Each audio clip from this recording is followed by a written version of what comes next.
我必须得给你们看，我们跟 Henry 呢是怎么样练盲品的。因为对于盲品而言呢，最大的问题呢是这个葡萄酒的成本。就是如果你每一次盲品都要打开新一瓶葡萄酒的话呢，这个成本会高得太离谱。所以我们就想到了一个非常管用的一招，就是把葡萄酒呢装进这些分装袋。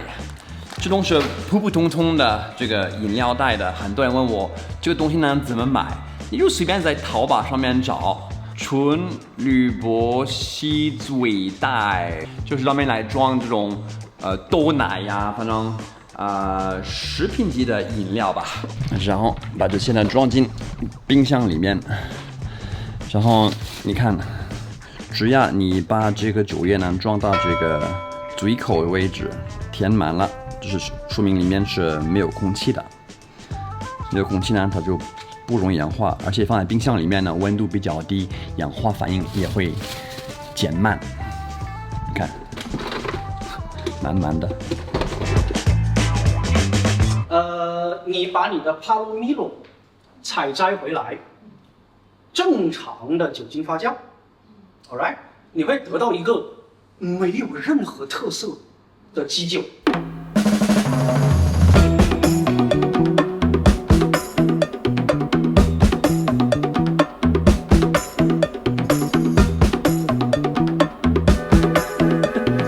特别说明我们装的不是品的啊。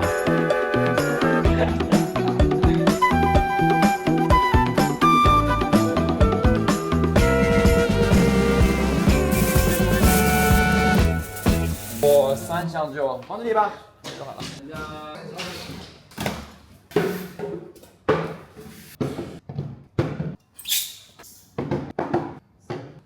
OK， 又来一小批酒。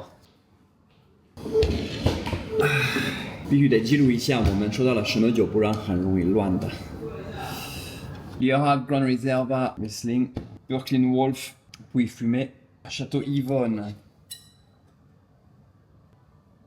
非常标准的南非百事男。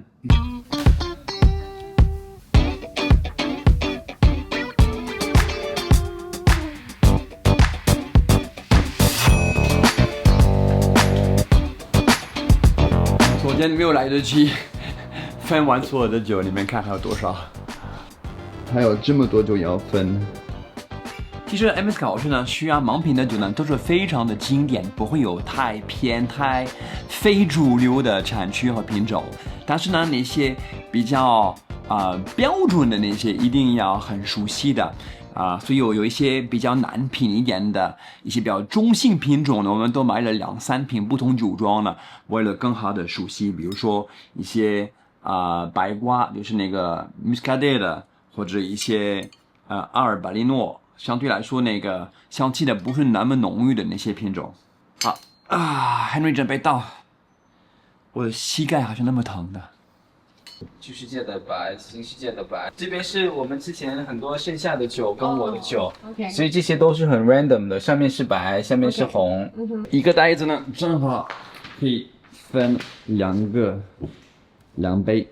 MS 的盲品呢，其实跟 WC 有点像的，是需要按照他们一个固定的表格来点评，就是每一款酒。我给你们看一下。所以这是外观要讲很多东西的，就是有1、2、3、4、5、6、7、8、9、10项东西要讲。说实话，我自己有点多余，但是就是这样的啦。然后那个香气 palette 就口感，然后有这个 initial conclusion 第一感觉和最终的结论。跟葡萄大师最大的不同呢，在于这是一个口述考试，所以你有25分钟的时间面对2-3个侍酒大师，然后点评6款葡萄酒，一般是3个白3个红，不一定，但是通常是这样的。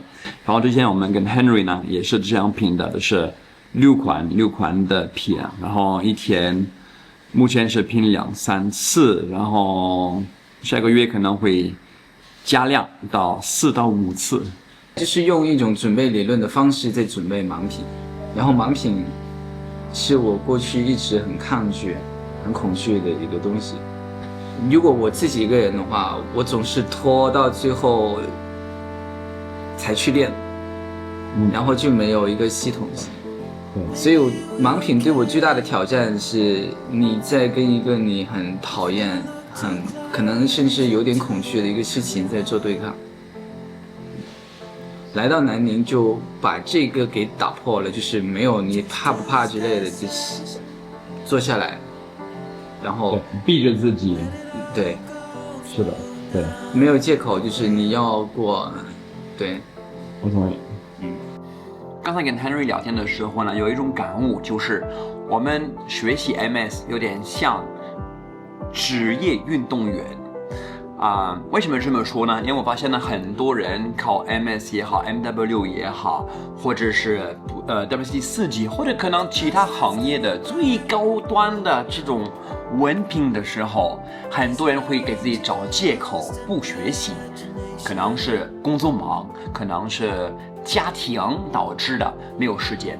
但是职业运动员也是一样的，如果一个职业运动员呢想成为世界冠军，比如说现在我们看这个世界杯，或者希望成为奥运冠军，或者打破一个世界纪录，他们也有家庭的，对吗？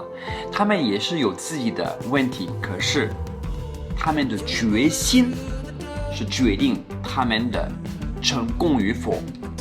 所以呢，这个我觉得如果你没有这样的一个 mindset， 这样一个心态的话，这根本是考不过。所以这种证书文凭不管什么领域，葡萄酒也好，其他领域也好主要并不是考你有多聪明多没有天赋，而是考你的决心，你能不能坚持得住，你能不能安排你的时间，你能不能自律，然后你能不能有一个持续性的一种投入。好，希望对你们有一些感触，不管你们在学什么，或者在人生当中在做什么，如果你们想成功的话呢，没有捷径的，要努力。